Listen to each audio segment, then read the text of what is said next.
Hey guys, quick review here of 100% Orange Juice. Just to give you an idea here, just different cards you can be selecting for the board game. The reason I chose the Seagull is because he's a pretty big asshole in the game, and you'll find out if you play it. The RNG is kind of a rude type of thing built into this game. The likelihood of winning the campaign in a short amount of time is kind of challenging because without the right balance of cards, you could be pretty screwed. Now, to give you an idea of a little bit of rundown, just quickly here, there's a lot to choose from. Now, keep in mind, I do have the DLC as well. Now, let me start just a random game here to give you an idea. Keep it simple. QP, one of the characters you start with. I'll just pick a card here. This is just basic cards. There's Dash and a bunch of other ones. Some of these are DLC as well. Put some dashes here. Now each of these cards has specific benefits, but for the case of an example of here of how a game runs, I'm gonna try to make it go pretty quick for you guys, and you might get some RNG a-holeness out of the game here.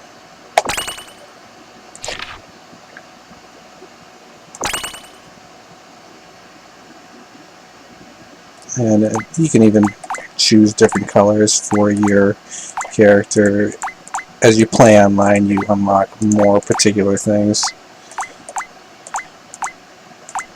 There's going to be a green QP today.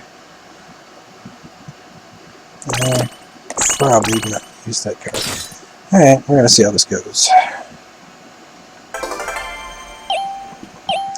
Unfortunately, my RNG is not going to be very good today because Popo is also pretty much an a-hole. As you can see, the game's pretty reasonable speed. I'm personally going to speed it up here to give you an idea. Different little blocks here. Obviously, you essentially roll the dice and see what happens. That was actually his hyper. I'm not exactly sure why he's using it yet, but as you can see, it's pretty straightforward board game here. I got this particular card just to see, and it figures it hits me.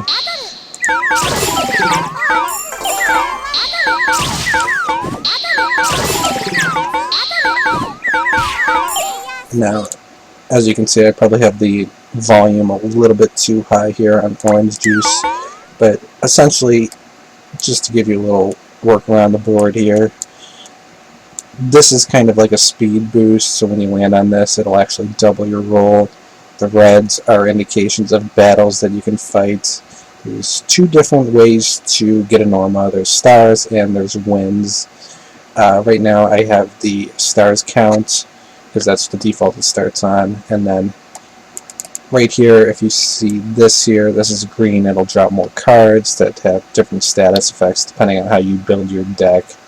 The gold, I'll show you here, you roll dice and you get X number of stars depending on how big of a roll you get. Now, this is pretty much Orange Juice without the going through all the boring settings and everything. There's different field events as well. Right now, I got randomly Sprint and Home Roulette. These might actually be the defaults for this stage, but it gives you an idea. Thanks for checking out this review, and I will... Hold on here. I will let you guys know in the comments how it goes, because I am probably not going to play through this whole game, because I'm pretty sure I'm going to lose. Thanks!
That is so.